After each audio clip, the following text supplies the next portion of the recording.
Hey, and welcome back to Crusader Legacy as we begin our unexpected journey with our first review on An Unexpected Journey. So I am starting this thing off with The Hobbit. Hobbit number 1, An Unexpected Journey. Now I'm a huge fan of Lord of the Rings and the Hobbit movies as well as the books. I read them as a teenager and I watched Lord of the Rings when I was like 12. And so I was a little iffy about getting into the movies, but then over time, and especially since I got to play some video games for the movies, it actually kind of helped my love for it. So I didn't read the books of the actual material until before the third Lord of the Rings movie came out. I read the books, and I loved it. I especially ended up getting some really nice hardback books which had all these illustrations in there from the actual, one of the actual conceptual artists for the Lord of the Rings and Hobbit movies.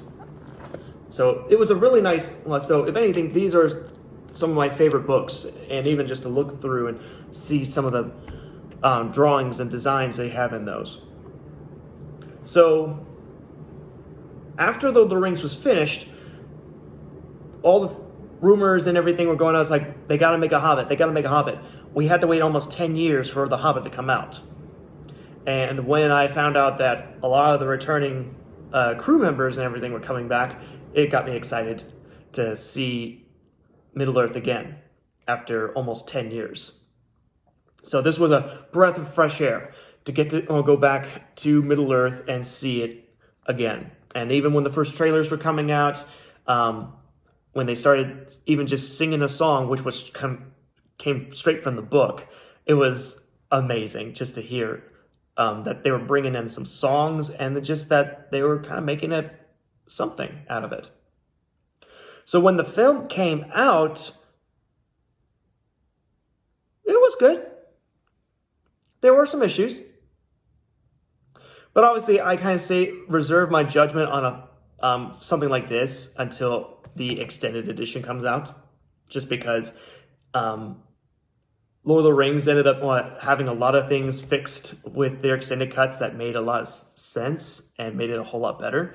And the same with the Hobbit trilogy, where each one had an extended cut and it actually kind of helped reinforce and make some things much easier to understand. So again, this extended cut is about 3 hours long. Granted, that's 3 hours, that is including the credits. So I can understand the issue with that movie's too long. So I'm going to try to do the best I can to explain this as quickly and as efficiently as I can, just because I easily had about 2 pages of notes about this. So one of the first things, before I even watched the movie, and even years before it was announced, there was an online strategy game called Battle for Middle-earth. In similar vein, that it was a real-time strategy game where you got to make your, you can build buildings, build up resources, and build armies and attack other armies, sort of thing. Which they do a lot of those games nowadays on your phones. They did Age of Empires. If you grew up Age of Empires, you know what I'm talking about.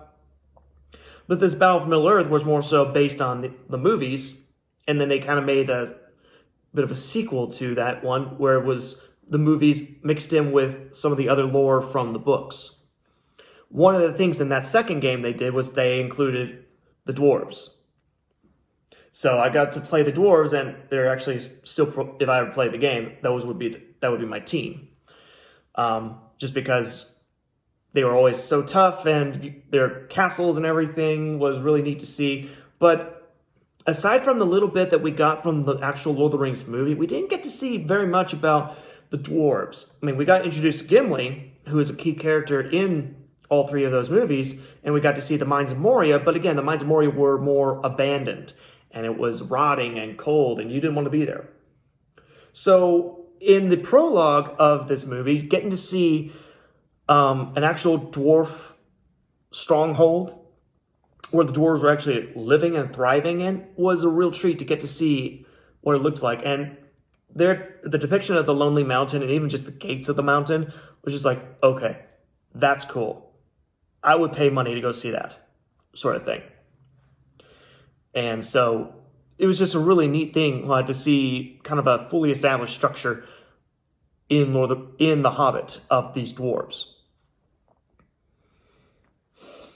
Now, in this prologue sequence, which is narrated by the late Ian Holm, who played older Bilbo Baggins in Lord of the Rings, which is a nice touch, we find out a lot of different things. We find out how all of these events that happened that ultimately lead to our quest of the main movie happened, such as how the dwarf king Thror became so mighty and headstrong and even greedy to a point that it drove him mad, because he had all this gold and he actually had a gemstone that called the Arkenstone, which basically said that I have this stone.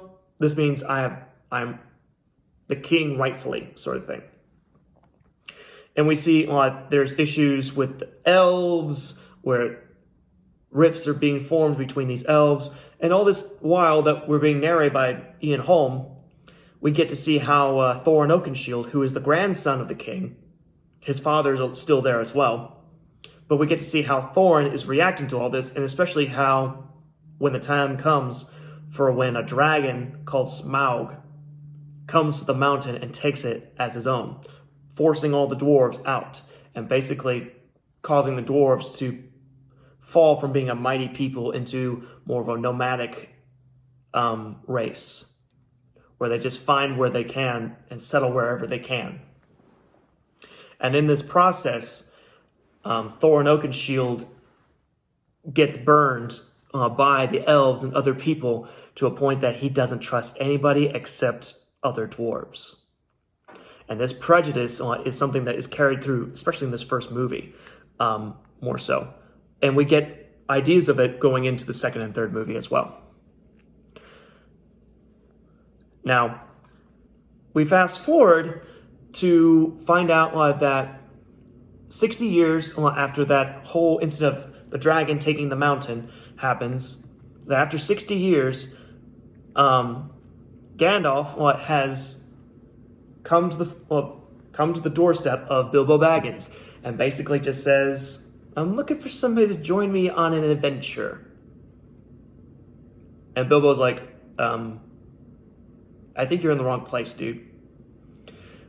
But yeah, Gandalf keeps on saying that I am not, and you are definitely not the kid I remembered seeing you. And if anything, this adventure will be very good for you and most amusing for me. Which I love that line. And I just can imagine that God would have to say something similar like that to some of us, as he's saying, like, it will be good for you, and it'll be most amusing for me, as we're put into situations that tends to stretch us and take us out of our comfort zones in a way. So, ends up that Gandalf wasn't alone in this whole taking Bilbo on an adventure thing. That next thing you know, we get introduced to over about almost 13 different dwarves, Thorin Oakenshield being one of them. And the dwarves themselves, they're characters, but they're more of caricatures or stereotypes. I mean, you have the fat one, you have the weird one that has an axe in his head, you have a warrior, that's the tough guy one, you have an old wise one, and on down the line. You have a young inexperienced one that's like, I'm not afraid of anything, who's immature and doesn't really know what is ahead. So, if anything, most of the dwarves, aside from Thorin and then maybe Balin, who's the old wise one, tend to be more of the just caricatures and stereotypes of just the typical roles that are needed for a large group, similar to kind of how you had Snow White and the Seven Dwarfs situation. And so we get an idea of what the plan is, that this group of 13 dwarves with Gandalf and Bilbo are going to go to the mountain where the dragon's at and try to take it back. We don't exactly know how, but we just know that they're supposed to be more stealthy about it and quiet about it. And so much so that they're calling Bilbo to be a burglar.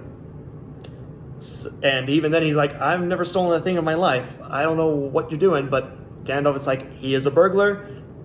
even when he doesn't know it himself. He has much more use than any of you will ever know. And even to a point that when Bilbo is saying, I'm not doing this, Gandalf is basically saying, what happened to the kid that would track in mud and go look for elves? The world is not in the books, it's outside. And just by saying, like, it's like, I'm Bilbo. It's like, you also have blood, and you also come from a family that has a vast history of being warriors and adventurers. And you'll have a tale to tell when you come back from this trip, which I'm not guaranteeing you're coming back from the trip, but if you do, you won't be the same. So the fact that Gandalf is saying all this stuff to Bilbo, basically, dude, you are amazing, even when you don't see it, is basically what God is constantly telling us all the time. I mean, just within a little sequence, you can imagine, what's his name? Gideon, the Book of Judges, being like, I am the last of my family, I am the least of my whole tribe, yet you're calling me a great warrior? And God's like, yep, now, get going. So that's kind of where I really enjoy, especially the dynamic between Martin Freeman's Bilbo and Sir Ian McKellen's Gandalf, which he returns again for Gandalf, which is like, yes, good. Some other things that really make this stand out, in my opinion, of why I actually enjoy it immensely. I love this first movie in the Hobbit trilogy a lot, and that's because they included songs. All in Tolkien's work, J.R.R. Tolkien's books, especially in Lord of the Rings and The Hobbit, he included songs, and he wrote songs. Now, we didn't get as much with the songs in Lord of the Rings, but we are definitely getting plenty of songs with this one. There are about 4 songs in this one, which they're all given kind of their due respects. I mean, I mentioned the Misty Mountains song that was in the trailer, which that is amazing to begin with. That's like the best song in the whole movie. We get a fun song where the dwarves are basically trying to really irritate Bilbo a lot while they're cleaning up all the dishes and everything and kind of terrify him. He's like, don't break my dishes. And they're saying like, blunt the knives, bend the forks, smash the bottles and burn the corks, chip the glass and crack the plates. That's what Bilbo Baggins hates. And so it's just this whole sequence, and it's like so much fun to watch and everything. I know that people will probably say, oh, it's too childish and everything, but this is how the book was written. The original Hobbit book was written as more of a children's book from the point of view of Bilbo Baggins. And so the fact that we're getting to see that is amazing. It's fun. Anyway, so ends up Bilbo goes on the journey, much to his displeasure, and he whines like, I forgot hay fever, I'm coming down with something, my allergies, I need a handkerchief, which most people do, which everybody tends to kind of be like, suck it up and let's get going, sort of thing. Now, afterwards, we get a little bit more backstory of why these dwarves are so adamant about for following Thorin into a situation that they're more likely going to die. And that's, again, as I said earlier, Thorin is the grandson of the king, which we find out the king had been killed in a battle. Like, beheaded. So, and it ends up in this battle, we get introduced to one character named Azog the Defiler, who's this big, tall, lumbering goblin. It's an orc, but just evil, and he's pale white and everything, which makes him very unnatural, but very distinct among all the other ones. Where he basically killed his grandfather. Thorin's dad, ran off somewhere, and Thorin actually maims this orc and stood his ground and fought him and led all of the dwarves to victory, which is why all the dwarves want to follow him now, because now they see someone they can call king. So that's why they tend to follow the dwarves. And I love the sequence just because I love the big battle sequences. I love the music in it. And so it's just nice. It's like, that's a little bit of history I would love to see more about and know more about. And so that is a little bit more of the world building aspect of it. Now, we do have some other fun scenes, like a fun scene with the trolls that they come across and everything. And at one point, we find out that Azog, that Azog is alive, just with kind of more of a hook hand now. And he's hunting these dwarves and sends these warg riders, which wargs are like mutant wolves, especially in this one. They look like giant, like huge hyena wolf hybrids that these orcs are riding. But it basically sent people to go and track down these dwarves and kill them out of vengeance. Let's see. I'm trying to think if there's anything else. But yeah, and we get to see these sequences before we even get into Rivendell. Now, again, Rivendell itself is, we've seen Rivendell, and it still looks amazing as always. And it's great to see Hugo Weaving as Elrond again. It's a nice thing to get to see him come back and do this again. And at one point while they're there, we do get an extended cut. We do get one other song, which is a bit more kind of the dwarves basically making fun of the elves in a way of how stiff they are, where you have all the manly men, well, they just sing basically a song you would hear in a bar while all these elves are eating salads and playing the harp and flutes. And so it's just kind of showing more of the rift here. And this entire time while they're there, Thorin is not happy about being there because he won't let go of the past and go past his own prejudices, even just to ask for help that he knows he needs. Even Gandalf is like, dude, you need help.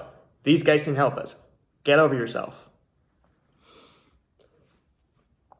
So there's a bit of issue, but a little bit of growth, because at one point Thorin realizes, like, I do need their help. I won't like it, but I need it. And so he does ask for some help, but he does have an idea that the elves are not going to be too happy about this idea of this company going into the mountain, potentially waking up a dragon. So, now you may have noticed this during this whole thing that I've not talked about Bilbo a lot. And to be fair, that's one of the problems I would say that this movie, and in fact all three of these movies, has. Bilbo is the titular character, and yet he's not a primary focus of this. In fact, there are moments where Bilbo is important to the story, especially in the things that we know and seen that he did in the book. But then you have all the things with Thorin Oakenshield and even Gandalf, where your attention's strained that way. Now in the book is written from the point of view of Bilbo. And that works in that way, but the issue is for us to kind of get to know Thorin a bit more, and also get to see Gandalf and get to know Gandalf in this period of time a little bit better. We have to share the screen with them and get a little bit more backstory of things. So Bilbo is more of a witness to everything going on. And so the book is more written that way. Unfortunately, in a movie, you can't necessarily do it that way, per se. And so that's probably where some of the issues come into it, and where it feels like there's a lot of padding in this movie when it compares to the book. Now, we do get some nice little scenes with Bilbo. I mean, Bilbo the entire time with the trolls is fun to watch. And then even just a little sequence that Bilbo has and talks to Elrond for a short period of time. That one, I love that scene. That's a nice little short scene in the extended cut. But yeah, I can understand why some people may feel that there's padding, just because your titular character is more sidelined for Thorin and Gandalf, who tend to have much greater purpose and much greater importance in this overall story. While Bilbo is important, but he's more of reacting to different circumstances, and that his little things, like all the little decisions that he makes, affect the greater story, but we tend to see things from a greater story, not as much from a small point of view, if that makes sense. Now, one thing that I'm not too keen on, and we'll get into this a little bit later with the next one, we do get a little subtle hint of a couple things that are coming, such as there's one moment in a little sequence that involves Radagast the Brown, which is another wizard, where let's just say that there's silhouettes of spiders trying to break into his house, and no. That's all I'll say about that for right now. And then we get another instance in Rivendell when one of the dwarves, who's a lot younger and he's much more handsome and everything, you probably recognize his face from Poldark and other shows. His name is Aidan Turner. The actor's name is Aidan Turner. His character's name is Keeley. But basically he's making goo-goo eyes at an elf while she's playing the harp and everything, and it's not gonna go well, and that's gonna be one of my least favorite parts of these. It is very cringy. Okay. Anyway, so while they're there, we get to see other characters from the Lord of the Rings movie. So we got to see Elrond, we got to see Gandalf, obviously, and even old Bilbo and everything, but we do get a little bit of a surprise here, that we get to see Galadriel, who is the elf queen from Lord of the Rings. She was the blonde one. And we also got to see Saruman, who was the white wizard in Lord of the Rings that ended up turning traitor and joining the bad guys. And so they just have a little meeting, and yes, that is a bit of padding there, but it's important padding, because yes, it is kind of alluding to Lord of the Rings and setting things up for Lord of the Rings, but it's such a great scene, just especially because you get to see these four actors working together, and especially since the late Christopher Lee, that was one of his last roles he did before he passed away, is just fun, and especially since he is a huge Lord of the Rings fan, and he's one of those people that has read Lord of the Rings every year, and just his vast history of knowing all this much about the story, and then even just I think I would see interviews with Peter Jackson talking to Christopher Lee and everything, and just kind of hearing that Christopher Lee was at the point where you ask him something and he ends up sharing all these stories, and it's just like, I wonder the stories he has to say. So Christopher Lee, wherever you are, you're missed. I would like to say you're in heaven, but I don't know. I just hope and pray that you receive Jesus before you went, but I would think you did. Anyway, so this whole sequence with Saruman, Galadriel, Gandalf, and Elrond was setting up, basically alluding to possibly a greater threat that may be coming back, that they thought was gone, but may be coming back. And we got a little bit of that as well with Radagast when he was trying to figure out what's going on. And it also and then the extended cut alludes to something that we don't hear very much about in Lord of the Rings or even in the books per se, and that's something called one of the Dwarvish Rings of Power, which we hear about the Rings of Men because they become the ring wraiths of Sauron. We know about the One Ring because that's the movie, and then we know about the three rings of the elves because about two of those people in that meeting have an elvish ring of power, but we never hear anything about the dwarves. So it's nice to just kind of hear a little bit about that and understand what's going on. And if anything, all these people would be more of focusing on the big picture on everything. And while everybody, like Saruman and Elrond, are trying to reprimand Gandalf for meddling and everything, and Gandalf may be meddling, but he's trying to do it for the best of the kingdom, for the rest of the world, and he's trying to make sure that that there is going to be long-lasting peace and prosperity. But he is paying attention to the warning signs. Anyway, so it ends up that while that meeting's going on, the dwarves leave and they go into the mountains. And it ends up that Bilbo's is getting a little bit frustrated with being in this situation and being the butt of jokes and stuff, and Thorin's constantly ragging on him, saying that you should never left home. Which, again, Thorin's not getting over his own prejudices against other races, and he's only trusting his own kin. And even though he's never been around a hobbit, he's extending the same hostility that he would towards an elf towards Bilbo. But not in the sense that elves are going to stab him in the back and turn his back on him. More so like Bilbo is not going to be helpful at all, and he's going to be a waste of time and breath and be a burden. So in just a moment when Bilbo is about to leave and has a very quick conversation with one other dwarf when he's about to name by the name of Bofer, ends up that he says something. It's like, I have a home. That's where I belong. You guys don't have a home. It's like, you're always on the road. And he catches himself and realizes, I kind of put my foot in my own mouth. And that's when he realizes that, oh yeah, you don't have a home. And so that's kind of where more so he starts changing his mind and realizing that I don't have a home, and you have a home, and you don't have a home. I do. And your home was taken from you. So I'm going to do what I can to help you get your home back, because I would do the same if I were you, sort of thing. So he kind of actually is showing some compassion and some empathy and realizing that these guys don't have a place to stay. Their home was taken from them. And I have a place to go home to. These guys don't. So Bilbo's definitely growing more so and realizing that I need to stop whining and start going on here, because these guys don't have a home. I don't, while I have everything at home. And I want to make sure that these people have something to come home to, have a home to come to.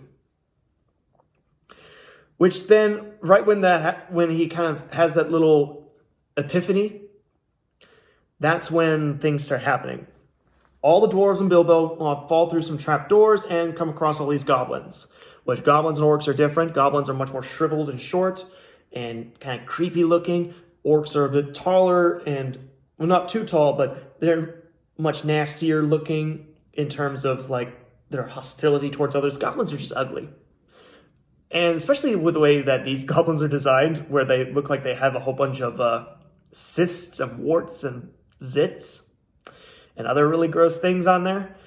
And especially their king, who does have a musical number, which I do enjoy the musical number. It is straight from the book, but still I enjoy it.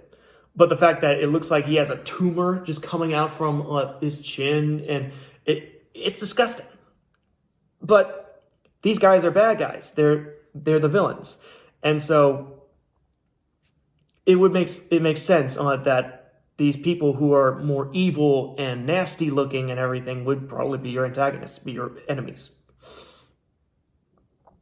Now, with that being said, a lot of the stuff involving the goblins and the dwarves tends to be, I've heard maybe one or two people mention that to them, the whole stuff with the goblins and the dwarves and the tunnels and everything is similar in nature to Jabba's palace from Star Wars Return of the Jedi.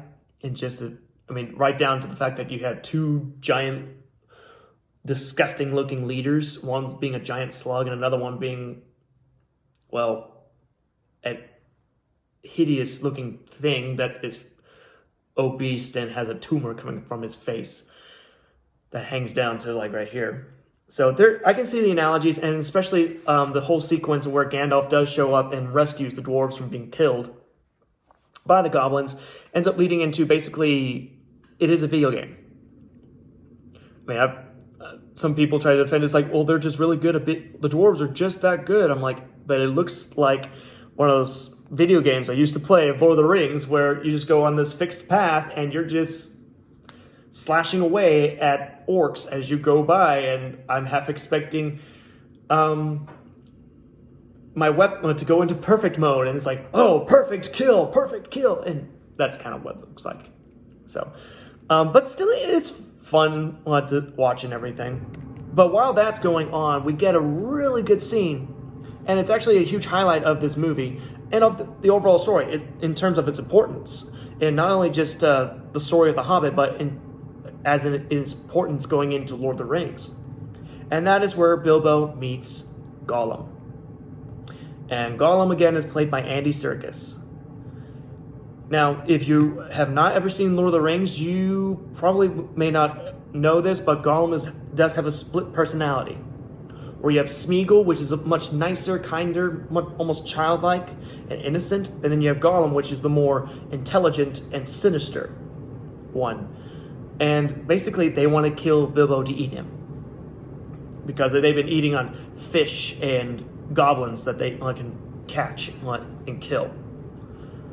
But it ends up, we get into a pretty tense and at times humorous sequence between Gollum and Bilbo as they play a game of riddles with the highest stakes, where if Bilbo wins, Gollum shows him the way out, but if Gollum wins, he gets to eat Bilbo.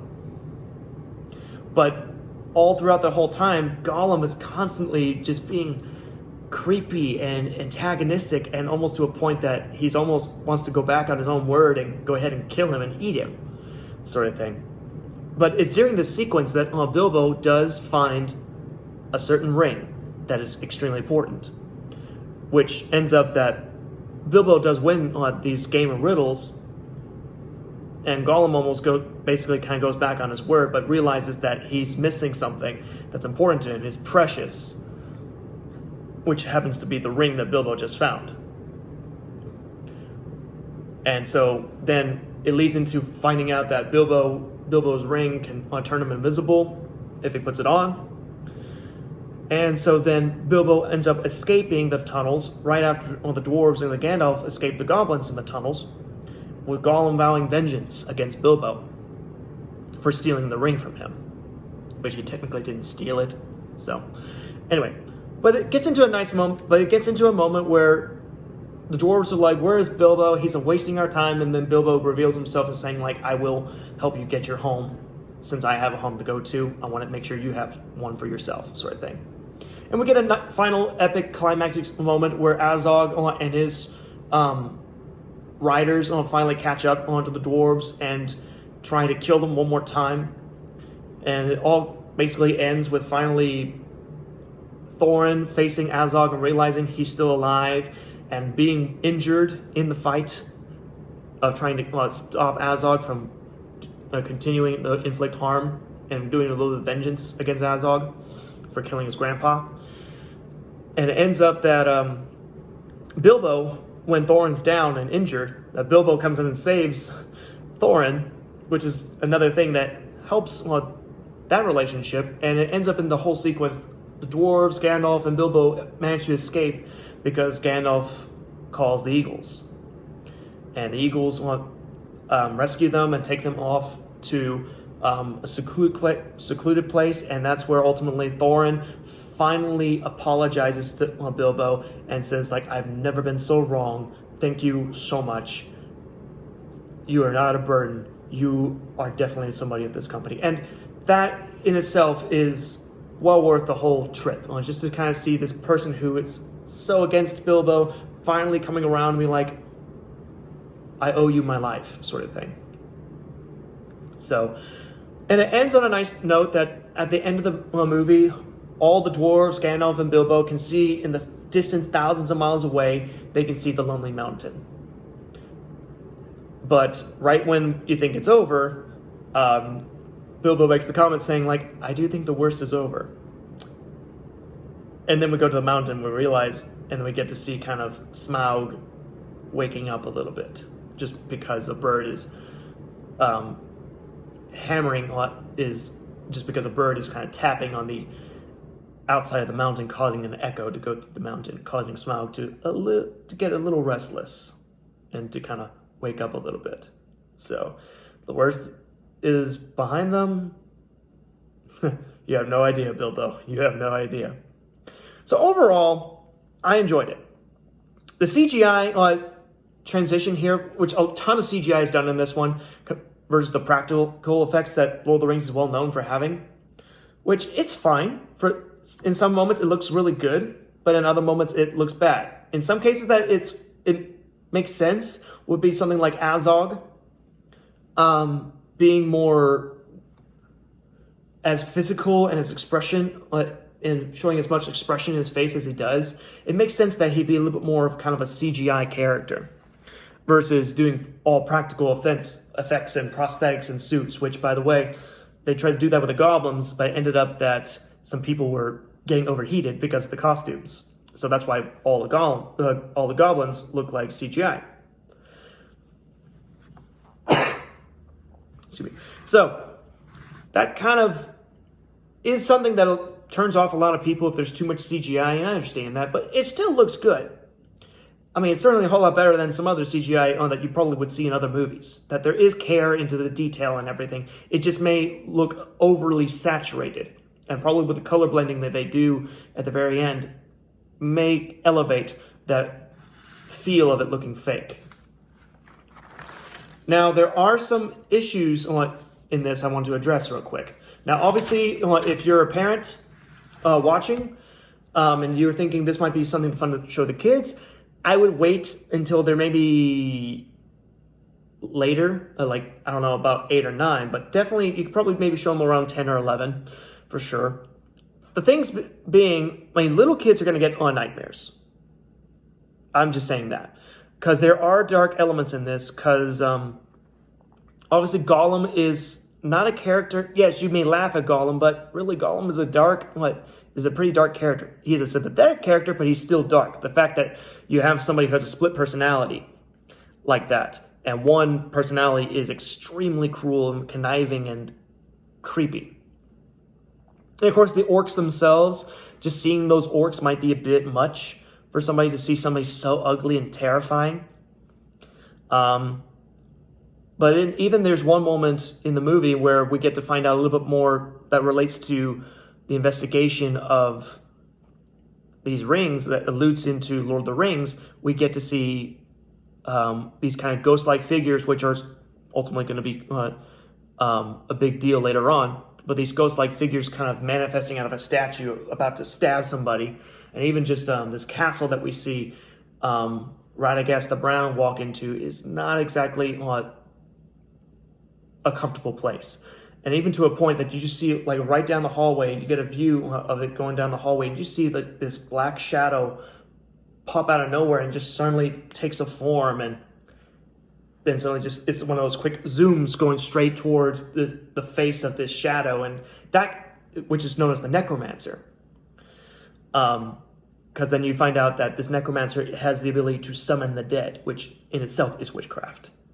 And that itself is really creepy, and that would be terrifying to kids. And especially, I think I might have mentioned my little spider bit, foreboding of spiders.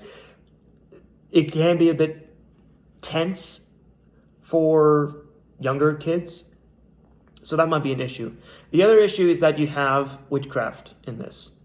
Now, they do say witchcraft is in this already. I mean, even the characters identify like everything decaying and the fact that the dead is coming back to life as these terrifying ghosts that will kill you sort of thing.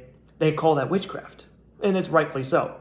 The only issue is that some people will probably bring up is that Gandalf, Radagast, Saruman, and the elves themselves may have some form of magic. They don't call it witchcraft, they just say it's magic. When really all magic is witchcraft. So, I'm not proposing that there's good or bad magic. All of it is evil. When we're supposed to put our faith and trust in God, and if we try to do things, even if it looks fun, especially like with Harry Potter being as popular as it is, but the fact that when we try to make, if you have just kids trying to take a little pencil or a pen and try to say some sort of spell that was said in the movies, that's saying that witchcraft is good. That's okay. And I'm going to say that even though I love these movies, I do see the issues with witchcraft and the arguments for it, especially since Gandalf, one of your primary characters, is a wizard and he practices some form of magic. I'm not proposing that it's good, okay? He may have good intentions and when he uses it and everything, but it's still not a good thing. So you can enjoy it for what it is, but just remember that the practice itself is not necessarily a good thing. But one other thing I want to throw into that to kind of may add a little fuel to the fire. Witchcraft and everything, despite it being demonic and everything, basically demons and the demonic tend to twist things and pervert things, and they don't know how to create things. So whatever they twisted and perverted ended up coming from somewhere, and more than likely it came from God. And so just be aware of that and kind of ponder on that. I'm not going to get into a full theological discussion. That's not what I want to do with this, but that's just something to think about. Anyway, I've run along enough.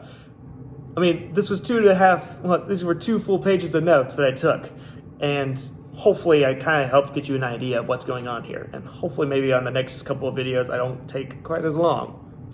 Anyway, but to be fair, these are long movies, so there's a ton to go through. Anyway, so I hope you guys got something out of it, and again, I recommend watching The Hobbit and Lord of the Rings.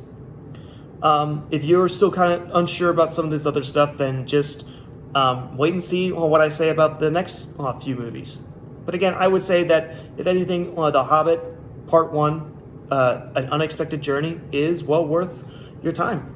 So I definitely recommend at least watching this. Just be aware that there is witchcraft in there, and there's also some dark elements that may cause some issues with dreaming, with nightmares, especially for younger kids and stuff like that. And also the humor in here. Humor is not terrifying or really bad. It can be a bit immature in the terms of a level of like poop jokes and fart jokes sort of thing. But it does have some smarter humor that adults will get more so, not necessarily little kids. So anyway, I hope this was enlightening, and I will catch you for the second part as we catch the desolation of Smaug.